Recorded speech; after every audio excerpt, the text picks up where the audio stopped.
Good morning बच्चों। तो class 12th के मैथ में एक बार पुनः अपना संकल्प के चैनल पर हम उपस्थित हैं इंटीग्रेशन पढ़ने के लिए, और उसके अंतर्गत हम लोग डेफिनिट इंटीग्रेशन पढ़ रहे हैं। और अभी हम लोग उसमें इंटीग्रेशन सब्स्टिट्यूशन के माध्यम से जो एक्सरसाइज 7.10 है उसके सवालों को हम देख रहे हैं। आज हम लोग एक्सरसाइज 7.10 में क्वेश्चन नंबर 8 से आगे पढ़ना शुरू करेंगे। इसमें क्वेश्चन नंबर 8 है, इसमें आपको इंटीग्रेशन दिया गया है e to the power 2x bracket में 1/x minus 1/2x square dx और लिमिट 1 से 2 तक है। तो आप इसमें ex से दोनों टर्म्स में गुना करके इंटीग्रेशन को अलग अलग कर लीजिए। इसमें यदि यह गुना होगा तो e to the power 2x बटा x dx एक इंटीग्रेशन होगा, और माइनस का चिन्ह के साथ फिर e to the power 2x बटा 2x स्क्वायर dx ये दूसरा पार्ट होगा इंटीग्रेशन का। और यह टोटल इंटीग्रेशन को यदि हम i मान लें तो इसको हम i1 और इसको i2 से व्यक्त करते हैं, तो लिखेंगे i बराबर i1 माइनस i2 माना इसको हम मान लिए हैं, और इसको समीकरण 1 हम लिखते हैं। अब हम i1 को कैलकुलेट करें। पहला जो आपका इंटीग्रेशन है i1 उसको देखें। यह इंटीग्रेशन है आपका e to the power 2x बटा x dx। इसको इंटीग्रेशन बाय पार्ट्स, यानी आपको जो फलनों का गुणनफल है प्रोडक्ट ऑफ फंक्शंस था उसके फॉर्मूला पर इसको तोड़ना है। इसमें दो फलन के रूप में इसको तोड़ेंगे, एक फलन है 1/x और एक फलन है e to the power 2x। तो यह गुणनफल के रूप में जब तोड़ेंगे तो 1/x को पहला फलन मानते हुए इंटीग्रेशन बाय पार्ट्स का फॉर्मूला उपयोग करते हुए i1 कैलकुलेट हम कर रहे हैं। तो पहला फलन है तो 1/x बाहर हुआ, दूसरा फलन का इंटीग्रेशन माइनस पहले फलन का डिफरेंशिएशन और फिर दूसरे फलन का इंटीग्रेशन और फिर टोटल का इंटीग्रेशन, और यह लिमिट 1 से 2 तक है। तो ये 1/x बाहर, और ex का इंटीग्रेशन ex ही होगा, और x का यहाँ पर जो कोफिशिएंट है यानी गुणक है वह इंटीग्रेशन में बटा में आता है, तो e to the power 2x बटा 2 होगा। इसका लिमिट हम यहीं पर लिख दें 1 से 2 तक है, माइनस इस पार्ट को हम देखें 1/x का जो डिफरेंशिएशन होता है वो फिर से आप पहले की तरह देख लें कि 1/x बराबर होता है x का पावर -1, और यह जो आपका डिफरेंशिएशन nx n-1 का फॉर्मूला रखेंगे तो ये -1 बाहर, x का पावर -1 यानी -1 इंटू x का पावर -2, और x का पावर -2 को जब नीचे लाएंगे तो ये x का पावर 2 हो जाएगा, यानी 1/x का डिफरेंशिएशन -1 बटा x स्क्वायर होगा। आपको यदि डिफरेंशिएशन में कोई प्रॉब्लम हो तो आप पीछे के वीडियो को देख सकते हैं जिसमें हमने विस्तार से डिफरेंशिएशन को समझाया है। तो यहां पर इसका डिफरेंशिएशन हो गया आपका -1 बटा x स्क्वायर, और इसका इंटीग्रेशन पहले की तरह e to the power 2x बटा 2 होगा, और ये टोटल का इंटीग्रेशन है, और ये आपका लिमिट 1 से 2 तक। अब यहां पर अपर लिमिट का वैल्यू जब रखेंगे तो पहली बार x के जगह पर 2 रखेंगे तो 1/2, और यहां पर x का वैल्यू 2 रखने पर e का पावर 4 बटा 2, और फिर माइनस का चिन्ह देके आपको लोअर लिमिट यानी 1 रखना है, तो 1/1 यानी 1 रह गया। यहां पर x का वैल्यू 1 रखेंगे तो e स्क्वायर बटा 2, ये आपका इस पार्ट का आपने यहां पर लिमिट का वैल्यू रख दिया। अब ये जो माइनस था और बाहर में माइनस है, ये दोनों मिलके आपका चिन्ह हो गया क्या चीज का, प्लस का। और इंटीग्रेशन क्या बचता है वो देखें, तो ऊपर में है e to the power 2x और नीचे में आ गया 2x स्क्वायर, इसका इंटीग्रेशन है। अब जैसे ही ये हमारा आता है तो आप ध्यान रखेंगे कि यहाँ e2 क्या था आपका, e2 आपका यही था इंटीग्रेशन 1 से 2 तक लिमिट, यहां पर भी सारा लिमिट 1 से 2 तक ही रहेगा, और आपका इंटीग्रेशन था e to the power 2x बटा 2x स्क्वायर dx, यानी आपको निकालने की जरूरत नहीं है, यह आपका i2 के रूप में ही आ रहा है। तो i1 आपने कैलकुलेट किया, इसमें इतना, अब प्लस इसके जगह पर आप i2 लिखेंगे, जिसको आपने i2 माना था उसको i2 लिखेंगे, और समीकरण 1 में i1 का वैल्यू पुट करेंगे। तो समीकरण 1 क्या था आपका, i बराबर i1 माइनस i2, और i1 का वैल्यू क्या है, i1 का वैल्यू है जिसको हमने अभी निकाला है, ये है, इसमें आप e स्क्वायर बाई 2 कॉमन ले लीजिए, e स्क्वायर बाई 2 कॉमन लेंगे तो यहां पर e स्क्वायर बाई 2 बचेगा और यहां पर 1 बचेगा, इतना अब प्लस i2, यहां से यहां तक ये वैल्यू है आपका किस चीज का, I1 का वैल्यू है। ये I1 का वैल्यू हमने निकाल के यहां से यहां तक रख दिया, और ये आपका -I2 था, तो ये +I2 और -I2 एक दूसरे को कैंसिल कर देगा, और आपका I का वैल्यू जो वांछित है वो आपको प्राप्त होगा e²/2 ब्रैकेट में e²/2 -1। ये आपका अभिष्ट इंटीग्रेशन होगा।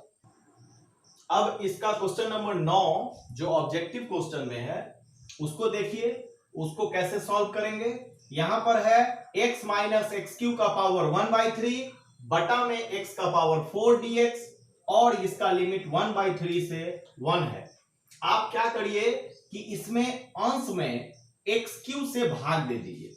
एक्स क्यू से जब भाग देंगे तो ये हो गया आपका x बटा एक्स क्यू, माइनस यहां पर एक्स क्यू बटा एक्स क्यू। आपने एक्स क्यू से यहां भाग दिया, तो अपने मन से जब एक्स क्यू से भाग दिया है तो उतना ही से आपको गुना भी करना पड़ेगा, तो आपने एक्स क्यू से गुना भी किया। लेकिन चूंकि टोटल का पावर 1/3 था, इसलिए एक्स क्यू का पावर भी 1/3 हमने बाहर में लिखा। तो हमने क्या किया, एक्स क्यू से भाग दिया और एक्स क्यू से गुना किया, और सब चीज सेम है। अब आपका ये कटेगा तो ये 1/x² आ जाएगा, ये कट के आपका 1 आ जाएगा, और ये 3 से 3 कैंसिल होके ये आपका x बचेगा। अब इस x से यहाँ का x4 फिर कटेगा, और ये आपका x का पावर q हो जाएगा, और ऊपर वाला आपका सेम रह जाएगा 1/x² -1 का पावर 1/3। अब क्या करेंगे कि ये 1/x² को t मान के सब्स्टिट्यूशन का प्रयोग करेंगे।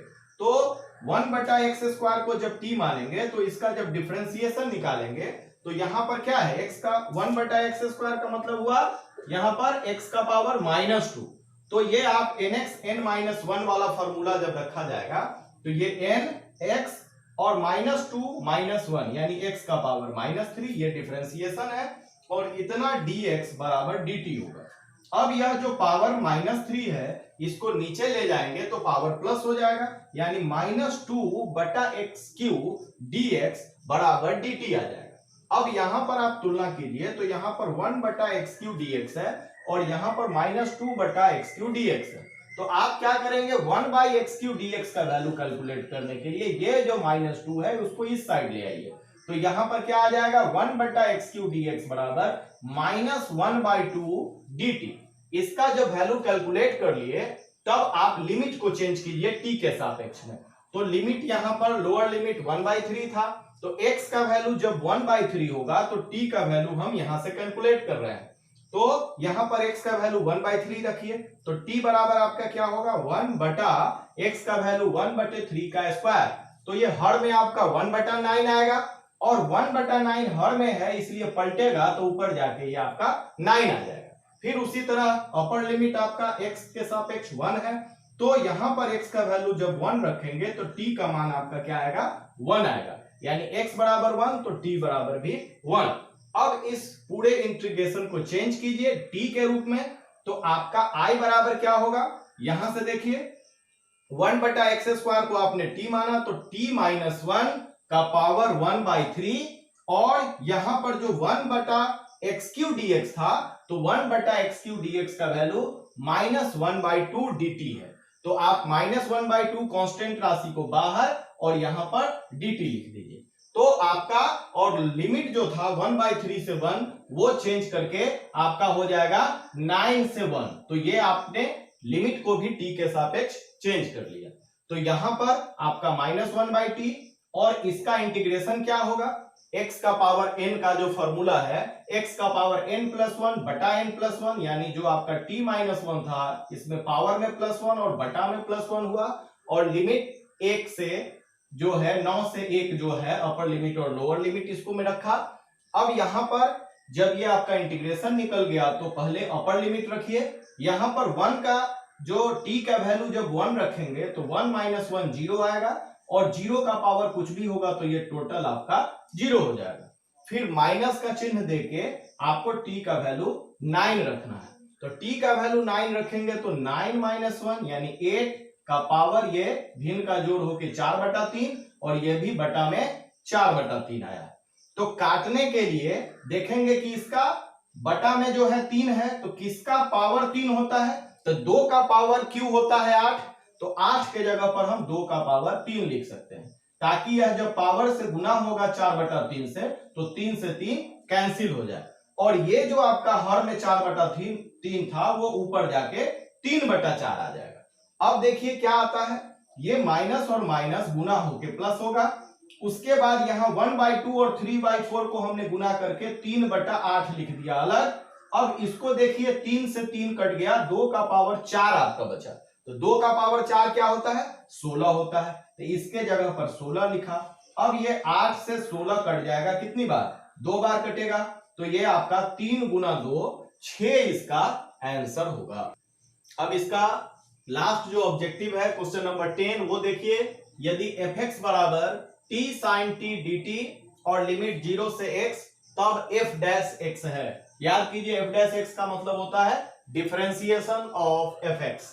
तो आपको पहले यह जो इंटीग्रेशन दिया है fx का वैल्यू, वह इंटीग्रेशन आपको ज्ञात करना है। तो fx बराबर क्या होगा, यह आपका इंटीग्रेशन बाय पार्ट्स, मतलब जो है आपका प्रोडक्ट ऑफ फंक्शन के रूप में है, तो प्रोडक्ट ऑफ फंक्शन में पहला फलन t को मानते हुए इसका इंटीग्रेशन निकालिए, t को बाहर छोड़ा, sin t का इंटीग्रेशन माइनस t का डिफरेंशिएशन और फिर sin t का इंटीग्रेशन और फिर टोटल पद का इंटीग्रेशन और लिमिट 0 से x तक है। तो sin t का इंटीग्रेशन होगा माइनस cos t, फिर यहाँ dt बाई dt यानी t का डिफरेंशिएशन 1 और sin t का इंटीग्रेशन माइनस cos t और फिर इसका इंटीग्रेशन एक बार और है, और फिर ये लिमिट 0 से x तक। अब यहां पर ये मल्टीप्लाई होके हो जाएगा क्या, माइनस टी कॉस टी, और ये माइनस माइनस प्लस, और कॉस टी का इंटीग्रेशन होता है साइन टी, तो इसका इंटीग्रेशन हमने लिख दिया साइन टी 0 से x तक। अब लिमिट का वैल्यू रखिए, अपर लिमिट पहले रखेंगे तो t के जगह पर आपको x रखना है, तो ये हो जाएगा माइनस x कॉस x, और फिर यहां पर t का वैल्यू x रखने पर प्लस साइन x, और माइनस जब इसका 0 वैल्यू रखेंगे तो t का वैल्यू 0 रखने पर ये पूरा पद 0, और यहां पर t का वैल्यू 0 रखेंगे तो साइन 0 बराबर 0 होता है, यानी 0 रखने पर ये सारा पद 0 हो जाएगा। तो आपको fx क्या आ गया, minus x cos x plus sign x, ये आपको fx आ गया। अब आपको क्या निकालना है, f डैश x। तो आपको यहां पर याद करना है कि यहां पर डिफरेंशिएशन आपको निकालना है, डिफरेंशिएशन में 2 बार आपको डिफरेंशिएशन निकालना है, प्लस में डिफरेंशिएशन रहेगा तो इसका अलग डिफरेंशिएशन निकलेगा, इसका अलग निकलेगा, और ये जो है आपका u इंटू v के फॉर्मूला पर इसका डिफरेंशिएशन निकलेगा। कैसे निकलता है u इंटू v का फॉर्मूला में, डिफरेंशिएशन आप सीख चुके हैं, माइनस बाहर कर दीजिए, x इंटू कॉस एक्स का डिफरेंशिएशन निकालने के लिए पहले x को छोड़ देंगे, cos x का डिफरेंशिएशन लिखेंगे माइनस साइन x, प्लस दूसरी बार में cos x को छोड़ देंगे और x का डिफरेंशिएशन होगा 1, तो ये आपका डिफरेंशिएशन हो गया इसका। अब प्लस साइन x का डिफरेंशिएशन होता है cos x, तो इसका डिफरेंशिएशन लिख दिए। अब इसको मल्टीप्लाई कीजिए तो minus minus plus x sine x, और इससे ये गुना हो गया माइनस cos x, और ये हो गया प्लस cos x, ये माइनस cos x से प्लस cos x कैंसिल हो जाएगा, और f डैश x का मान आपको x साइन x आएगा। तो जो ऑप्शन आपका x साइन x है वो इसका आंसर होगा। तो इस प्रकार ये चैप्टर जो 7.10 था वो आज समाप्त हुआ।